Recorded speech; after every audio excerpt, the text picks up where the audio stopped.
They are now. Welcome back to the workshop. So in today's episode, I thought we would take a little exploration at a cylinder head that's going through at the shop at the moment. Cylinder heads come through the shop. They are now. Welcome back to the workshop. So in today's episode, I thought we would take a little exploration at a cylinder head that's going through at the shop at the moment. Cylinder heads come through the shop all the time and they get various different levels of modification. Some are just standard rebuilds, others are modified in different ways, and others are completely and utterly taken to the next level, what I suppose people would call stages. I get asked the question a lot when people come to the shop looking for work done about what stage they should modify their cylinder head and what that might cost. Really and truly, in my workshop, I don't like this idea of stages. I really do think that was something generated by the bigger companies as a way of creating a pricing structure, to be honest with you. What I much prefer to do is to work a cylinder head to a customer's budget that best fits their needs.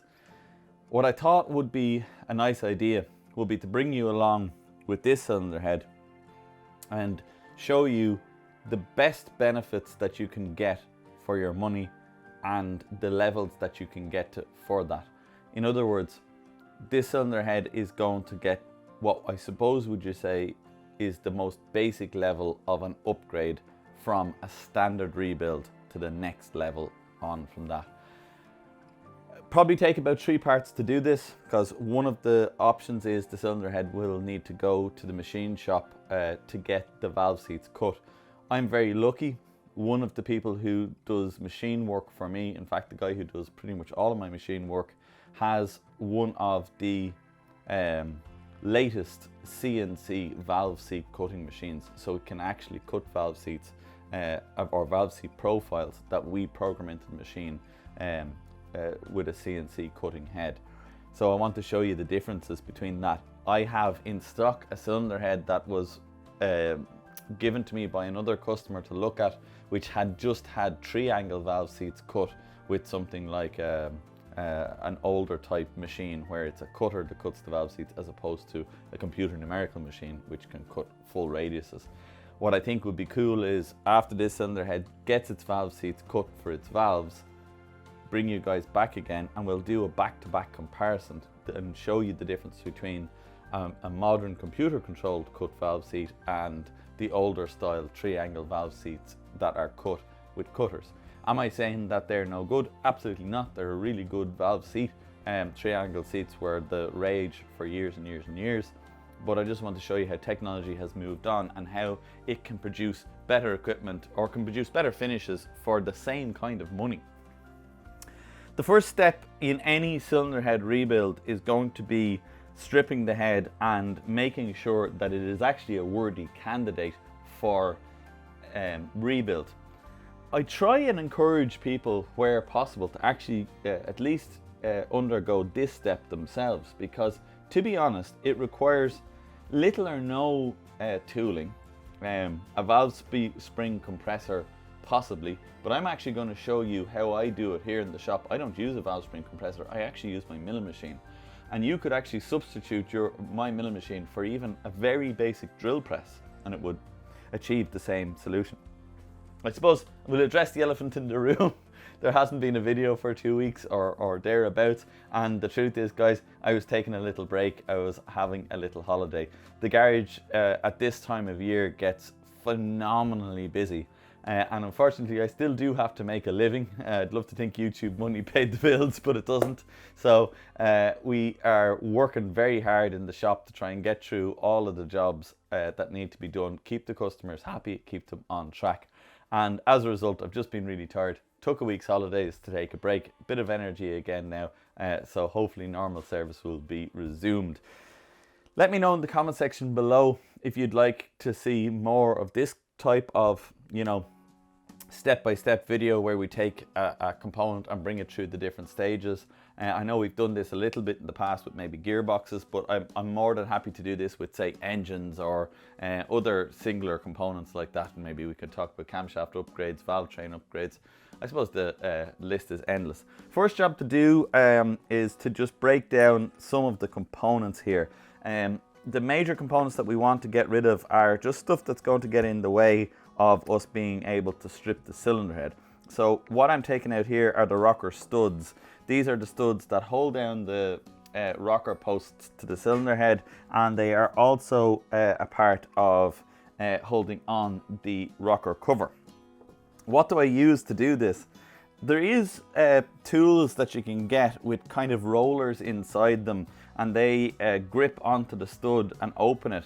There's another kind of more basic version of that you can use, which is a kind of an over-center cam. Don't have one anymore. I used to have one here in the shop, but I probably got rid of it. Actually, if I dug deep enough in the toolbox, I'd probably find it. But it's an over-center cam, grabs the stud and opens it. To be honest with you, the two best methods I have found in all the years I've been working this shop to do this: one, two nuts, wind on two nuts together and then tighten them against each other and wind out the stud. That's a really good way to do it. The way I do it is with an old chuck.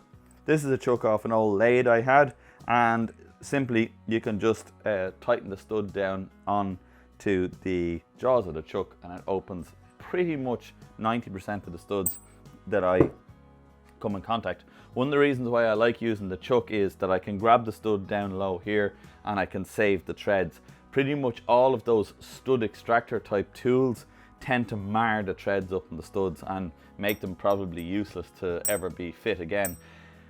On that, these studs that come in the original cylinder heads, the original factory studs, are actually really good. I have bought a number of replacements of these over the years from other companies, and to be honest with you, I've very rarely got a stud that's as good as the original factory one, with probably the one exception of the ones that are sold by ARP, the American Nut and Bolt company. They are absolutely top class. But if you're not going to go the route of ARP, try and get original good quality studs. They are the best by far. Okay, let's take a look at this cylinder head and see what we have. This is an A+ cylinder head, most definitely.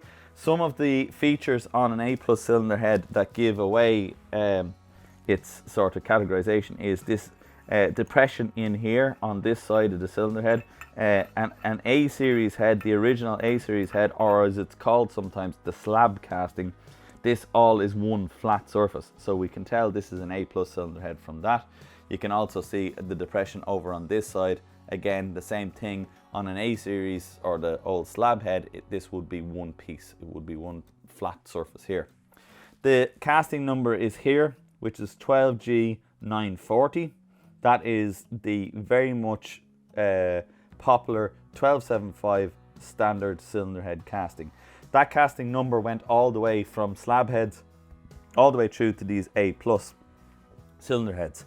We know it is pre-SPI because of the temperature sender here, and it is pre-MPI because the MPI cylinder head has a mounting here for a bracket for the alternator. It is running what looks to me to be completely standard valves. These are what we call a triple collet top cap.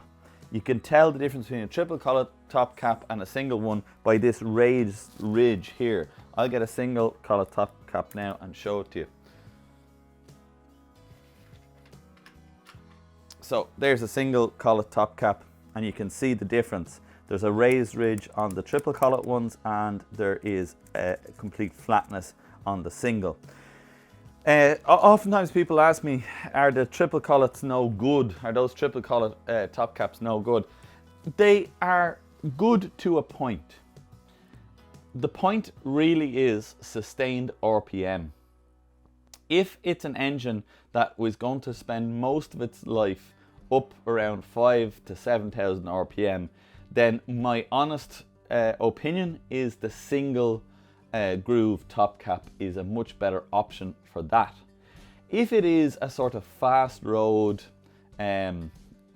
middle of the range engine that will spend most of its time between 1500 RPM and 5000, then the good quality stainless steel triple collet valves with this top cap and new collets, it will be absolutely fine.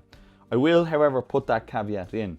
Always replace those triple collet top caps. Not the cap, but the collets themselves.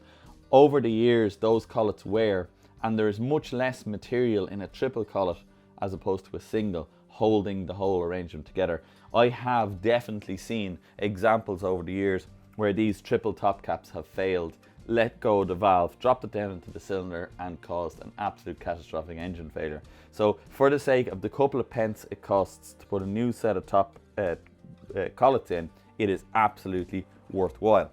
Let's have a look underneath the belly of the beast and look at the valves and see what we're looking at here. So what are we looking at? We're seeing a cylinder head that more than likely has hardened seats. In fact, I'm pretty confident it has hardened seats. You can see the outline of where the machining has taken place over the years to put those hardened seats in. Depending on the year this engine came off of, will depend on whether it got these from the factory or not. But looking at the plugs that have been put in the cylinder head, this is a cylinder head from the very late 80s, early 90s, because the cylinder heads before that, they used a brass bung in here, whereas in the later years they started using these sort of, I suppose they're like a core plug, these core plug kind of bungs. All intents and purposes, so far the cylinder head looks reasonably good. You can definitely see here in the middle signs where the head gasket had started to suffer leakage. You can see clearly where the head gasket is sealing well. If you look here between cylinder number 1 and 2, you can see this kind of very bright shiny metal. Whereas if you look here between cylinder number 2 and 3, we can see this kind of darkness that's come about here, this kind of discoloration, and that is where the head gasket had started to leak. Very, very, very common on Minis, unfortunately, this path of leakage here, and it's one of the reasons why replacing head gaskets is a routine thing. It needs to be done as a sort of a major service feature. In a modern car, you change the timing belt every sort of 50 to 70,000 miles, or maybe it's more now, I don't know, but maybe every 100,000. But this is a major service item on 1275s in my book. If somebody had was leaving a car with me and I'd watched the mileage tick up between when I did it last and it was starting to approach 50 or 60,000 miles, I would certainly be recommending a cylinder head gasket replacement. Oftentimes the cylinder heads are still completely flat, and it's just literally the gasket from all the heating and cooling cycles in the center of the bore is struggling to keep its seal, and that's why it probably goes. We're going to take this cylinder head over now to my milling machine. I'm going to show you how it is that I take out these triple collet valves, and show you how you could probably do that yourself very easily. Piece here, to quote AVE, I fabric cobbled it together about probably 20 years ago now, imagine. Because my valve spring compressor broke one day while I was trying to do valves, and I said, this will get me out of a hole, and to be honest with you, I've been using it ever since and I've never changed it. It's literally the simplest thing in the world. It's a piece of seamed tube. I'm not sure what measurement it is. I'd say it's probably 25 millimeters, is it? Yeah, it's like 25 mil. Seamed tube. I've cut a little mouth into it, so an angle that way and an angle that way, so that there's a sort of flat surface here and an angle or a relief here. And I'm pretty sure this is an old track rod end or something that I literally just tack welded in here into the end of it to give me something to mount it into the milling machine. Right now I actually have a boring head in the milling machine, but it fits just fine in there. It could be a chuck on your drill. This would literally work perfectly fine if you only had a drill press. This setup would work absolutely fine for stripping cylinder heads. The bit it's sitting on is an old piece of wooden floor, literally an old piece of wooden floor, and I have an upside down valve cap in the middle of each combustion chamber, duct taped to the board. Yep, we get real fancy here in HRE, I'll tell you that. I have a couple of nails, 8 in fact nails, banged through the piece of wood over here, a couple of little rubber tops on them just to stop me from stabbing myself every time, and it means I can put the valve springs in order here onto the piece of wood, and it keeps them tidy. The only other thing then is I just have a little plastic bucket that I put all the collets into, and I normally leave that just sit there in the corner. Show you in action, simplest thing in the world. I always just give each top cap a little bang like that. All that does is just releases the taper. Then using this, a needle nose pliers that's magnetic is a great hand here. To give you an idea, I've magnetized the top of my needle nose pliers. Very handy just for getting out the collets. Put them in the bucket, and it's literally just as easy as that. Slide onto your next valve. Push it down. Take out your collet. Spin that one around. Pop it out. And as you can see in real time, you can have a cylinder head stripped in literally minutes. Putting it back together is pretty much the same, if I'm honest. It can sometimes be a little more fiddly if you've got double valve springs because they hold down with a bit more force. In my milling machine, it's real easy because I can actually lock the quill with this little fella here, which is a quill lock. So it gives me a bit more time if I need to get in here with my fingers and fiddle in a tight collet, or if I'm trying to get the spring just to sit real nice and square. But to be honest with you, it's something that I probably should have re-engineered 100 times over to make it pretty. But to be honest with you, function-wise, it's absolutely perfect. It does the job. You can write on the board if you want. If you're going to keep these with maybe a Sharpie or something, 1, 2, 3, 4, 5, 6, 7, 8, if you want to keep the springs in a certain order. 99.9% of the time, I literally do it in one specific way. I do the first 3, I do the second 3, and then the last 2, and I always do them in that order so that I can always know where. I know that's number 1 spring, and I know that's number 8, and it works in that order.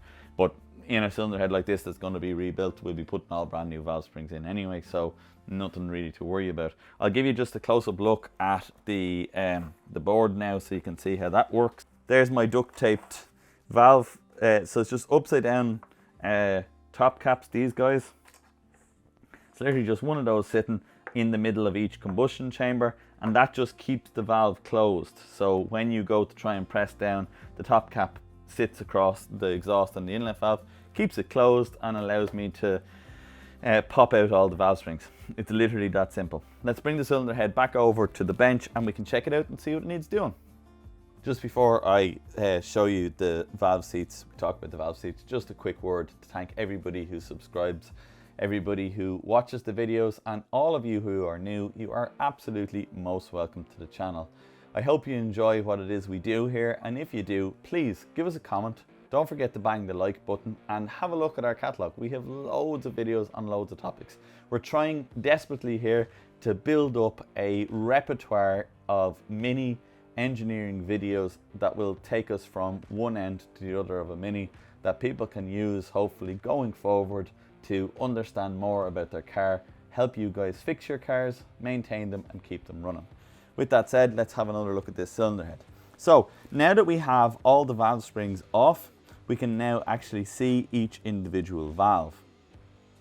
The valves on a Mini are numbered 1 through 8, 1 being the thermostat and valve number 8 being the far side where the wok or gearbox would normally be.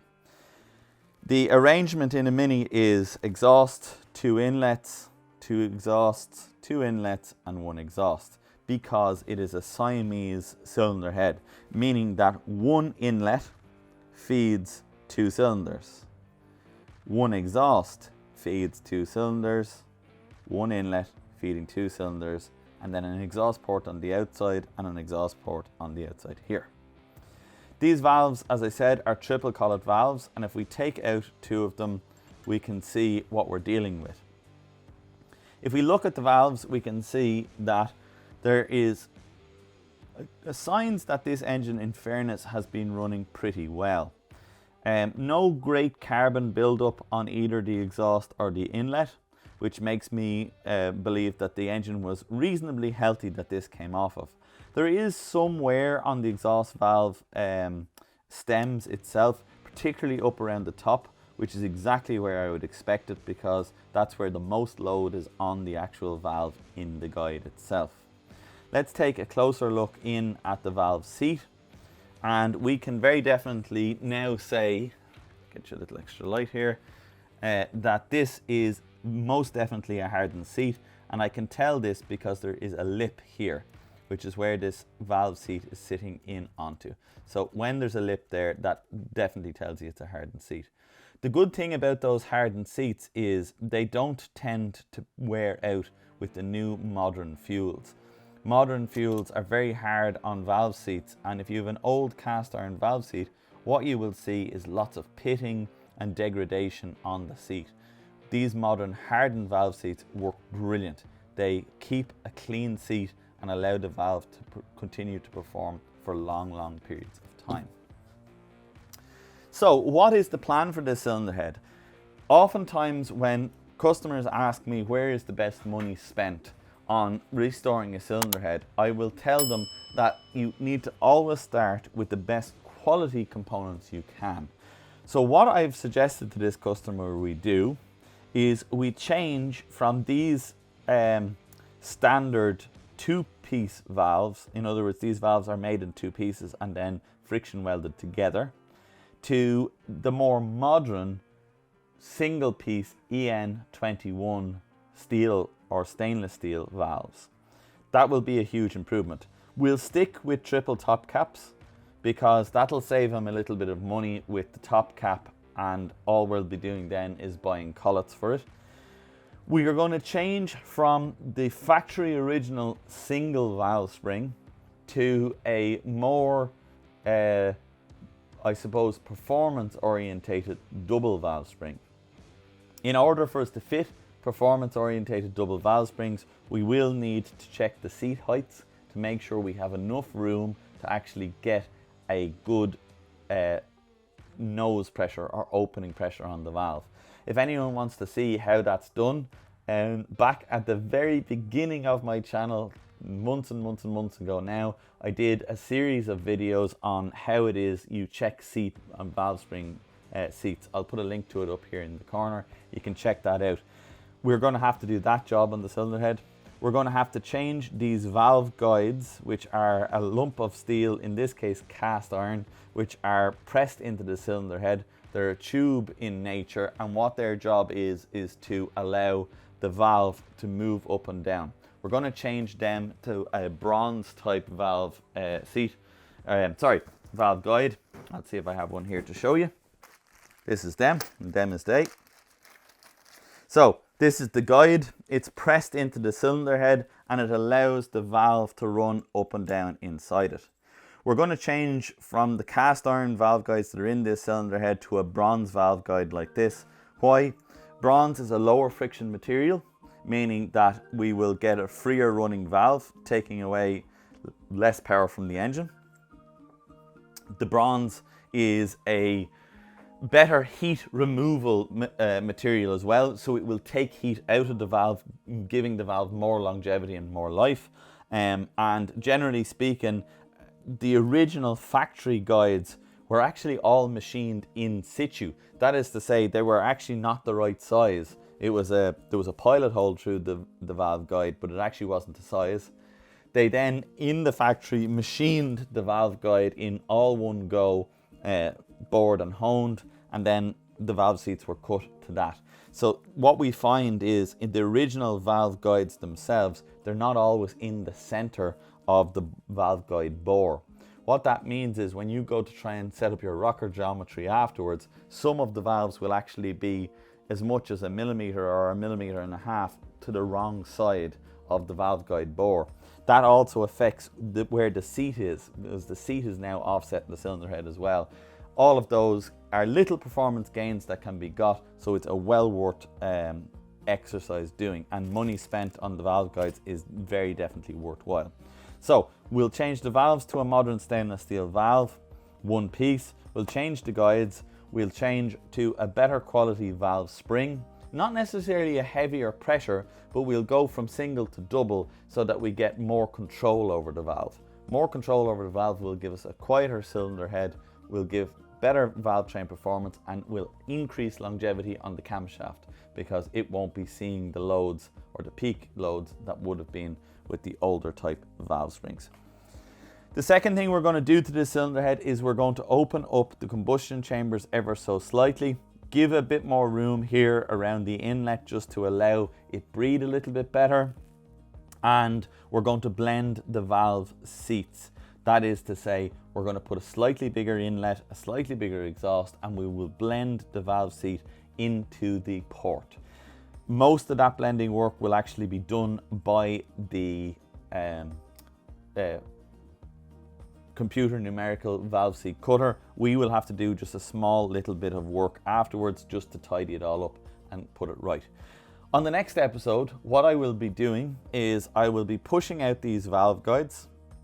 I'll be squaring up these, cleaning up these combustion chambers. There's some machining marks, there's some sort of burrs, little bits and pieces. We're going to clean all that up, and we will put in the new bronze valve guides, and we will check and ream each valve guide so that it is ready to take its valve.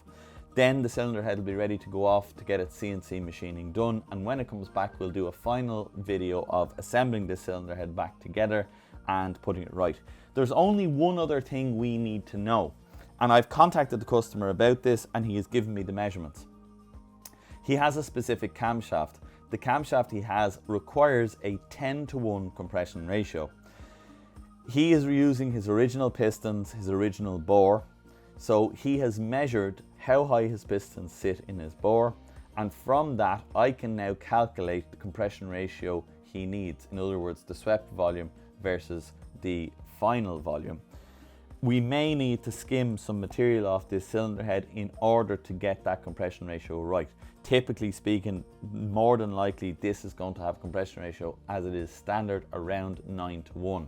So a couple of, well, not a couple of millimeters, but probably about a quarter or half a millimeter will have to come off this head in order to get the compression up to that 10:1. What we need to do is we need to check the volume first before we push out those valve guides. We'll measure it with a pipette, see how much volume is in there. Then we will empty the chamber and drop it to the volume it should be and measure how much needs to come off. I'll show you that, guys, in the next video when we're getting ready to get this cylinder head off the machine. I hope you enjoyed this one, learned a little bit out of it, and I'll see you guys on the next one.